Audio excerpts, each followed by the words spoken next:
The Commissioner of Police says the new Bail Act will help clamp down on crime.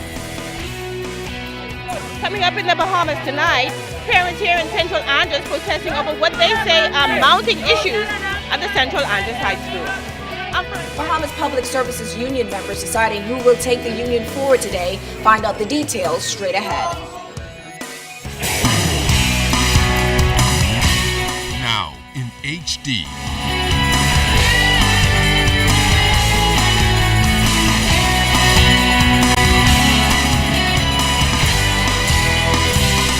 ZNS Network presents The Bahamas Tonight. This portion of the news brought to you by BTC Every Day. The country's top cop says tougher crime laws will assist in putting a major dent in crime. Good evening, I'm Opal Roach. And I'm Chris Saunders. Thank you so much for joining us. It's a sensitive issue that the Commissioner has been speaking to on numerous occasions. Now, having seen the government make a move to address what he has often pointed to as a major challenge in fighting crime, he's hoping that their policing plans, which he deems effective, will now yield the kind of results the public has been asking for. Here's Clint Watson. We deserve a break. We need some relief. And I've said since I took office, it's a concern. The revolving door has been a term coined by the Commissioner of Police, Ellison Greenslade, when referring to the challenge his officers face when they remove hardened criminals off the streets, only to buck them months later after they obtain bail for serious crimes like murder. In most cases, these criminals offend again.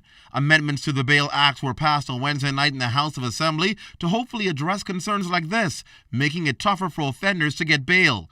Greenslade has gone on record repeatedly calling for something to be done. I've continued to say that. I've said it much to the dismay of a lot of people. I've tried to say it respectfully, but there's no other way to say it. So my point is, any legislation, anything that is done by anyone in authority in the Bahamas or by the wider community to cause this hemorrhage to stop certainly is a benefit to us as a country. National Security Minister Dr. Bernard Nonich admitting in the House Wednesday night what ZNS News has repeatedly reported. The links in many of these murders this year either perpetrated by persons on bail or victims of the same. This year, we have had a number of persons killed,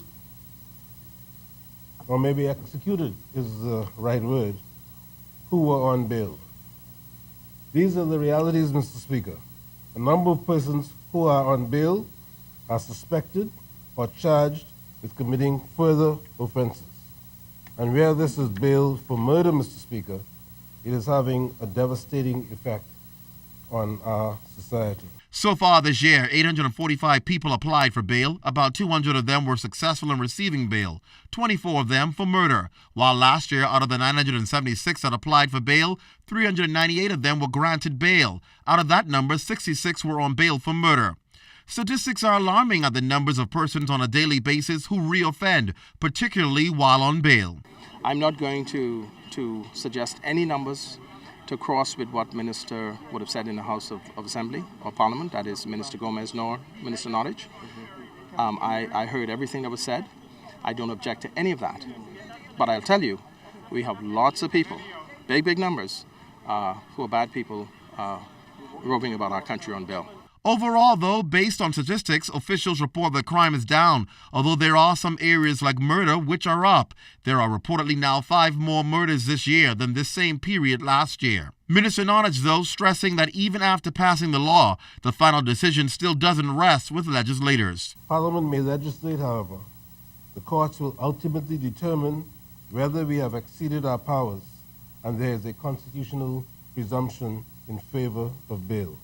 Clint Watson, ZNS Network News. In other news from the nation's second city tonight, the Prime Minister gets a first-hand look at operations at the Grand Bahamas shipyard today.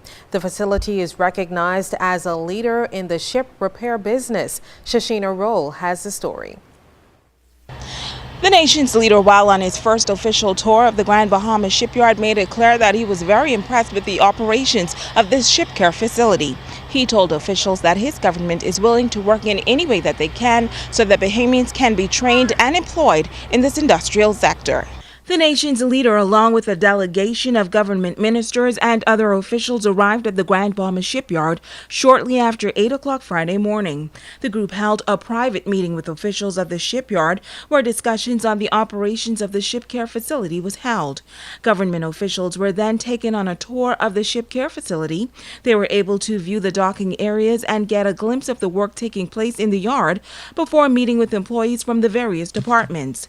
The Prime Minister took time out to offer words of encouragement to the employees. For you to earn a good living, and the potential is here for you to do that you must endeavor to be the best you can, and ultimately you are going to be exceptional. The nation's leader then met with members of the media at a press conference. He says he was very impressed with the operations at the shipyard, noting that the ship care facility continues to play a major role in the economy of Grand Bahama. The shipyard has had an exponential impact on the economy by way of the rental income that it puts to landlords by the large number of units. In fact, they said it's a very significant 152 units rented through the employment here in Grand Bahama. That in itself is significant, meaning 2-bedroom, 3-bedroom apartments, and they say that with a rental that ranges from $900 to $2,200 a month. The shipyard has a total of 1,200 employees. Some 400 of them are foreign specialized workers. The Prime Minister says discussions also centered around reducing the reliance on expat workers. In answering the question as to whether or not the Bahamians have the capacity to engage in the high-level specialist work, they have pointed out Bahamians who started as apprentices here, who are now engaged in very sophisticated work. But the nation's leader was told that there has been a reduction in the hiring of foreign workers.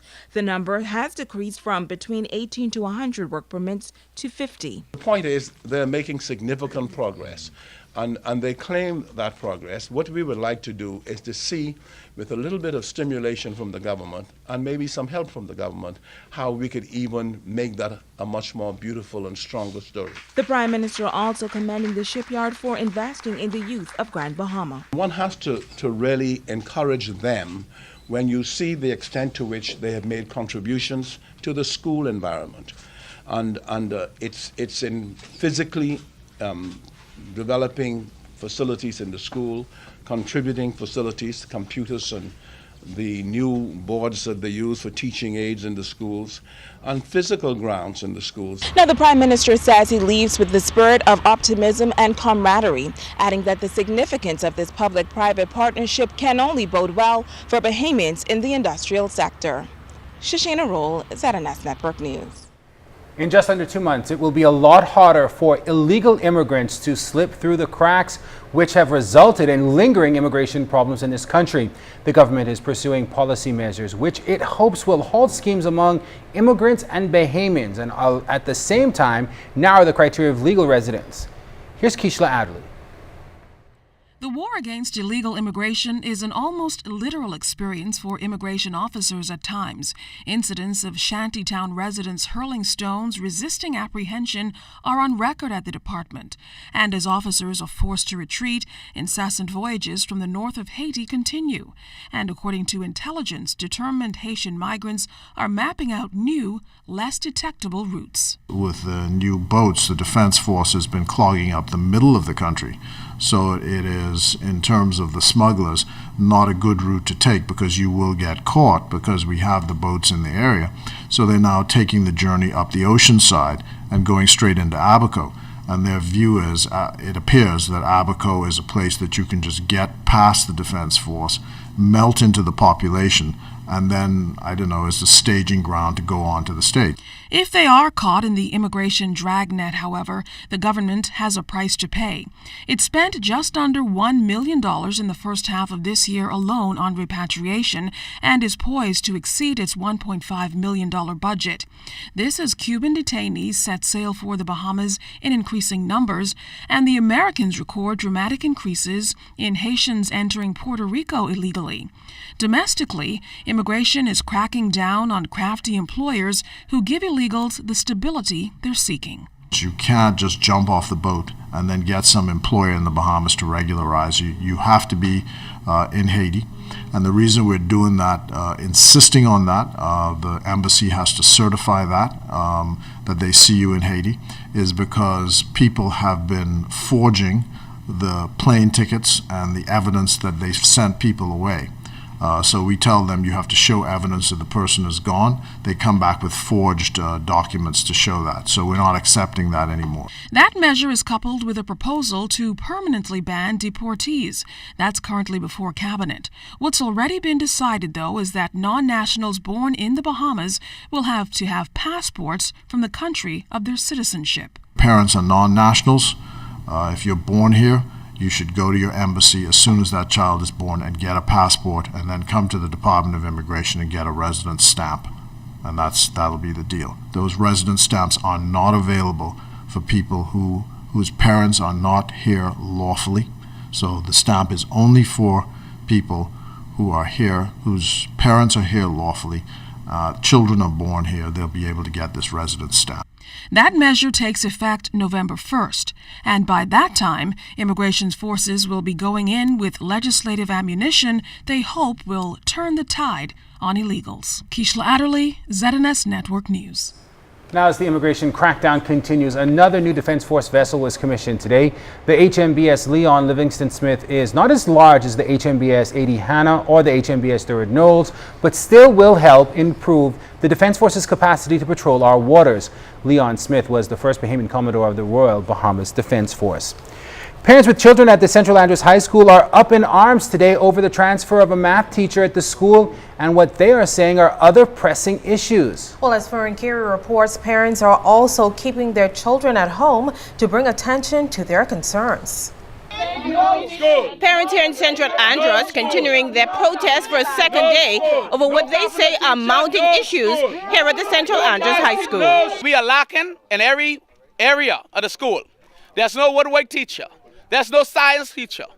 There's no computer teacher. And because the classrooms are so deteriorated and so dilapidated, you know, we have a serious problem with frogs and snakes. And my son is one of them that are not afraid of snakes. And he tells me every other 2 weeks, Mommy, I had to take a snake out of somebody's class. Things came to a head when parents say one of the 3 math teachers at the school, Dornisha Dean, was given a letter informing her that she will be transferred to the North Andros High School come October 1st. This as students are preparing to take national exams. My kid came to me one morning and she was horrified. She said, Daddy, they're taking away my maths teacher. I can see the pain in her eye because guess what? My kid was backwards a little bit in maths. And since this teacher came in Andros, the whole school turned around. Now you want to take her away from my kids? They're fixing their problem, and our problem is not fixed. There is no way that our children would be prepared for the BJCs and the BGCSEs. To register their displeasure at the pending transfer of the math teacher, parents kept their children home Thursday and today, and when our news team arrived at the school, classes were empty, although all teachers were in place. Principal Wanda Thompson confirmed that just 2 students out of some 203 students reported for school. However, she said classes continued as normal. She also revealed that a meeting is scheduled for Monday at 8:30 a.m. between the Minister of Education, the Honorable Jerome Fitzgerald, the principal, and the PTA. However, parents are still not pleased. You've heard the cry of the parents. You've heard the cry. Now it's time to act. We are tired. Monday? Come on now, Minister, you can do better than that. You can do better than that. Get here today. Meantime, parents say they will continue to keep their children at home until the matter is resolved. Fern and Carey, ZNS Network News. Director of Education Lionel Sands says the transfer within the district was made based on the amount of students at the high school. Compared to the complement of math teachers, there are 200 students at the Central Andros High School and 400 at the North Andros High School. On the 25th of May, one of the 3 teachers at North Andros High resigned, which meant that there were 2 teachers left at North Andros High for 400 students. The ratio that we have, 1 to 120, would suggest to us that it would be easier to have 1 teacher transferred from Central Andros High to North Andros High so that the ratio would be consistent with what is required by the Ministry of Education. the 2 teachers are able to handle the 200 students over the course of a week in mathematics. And the point I'm trying to make is, with full timetable, both of those teachers will be able to handle 200 students.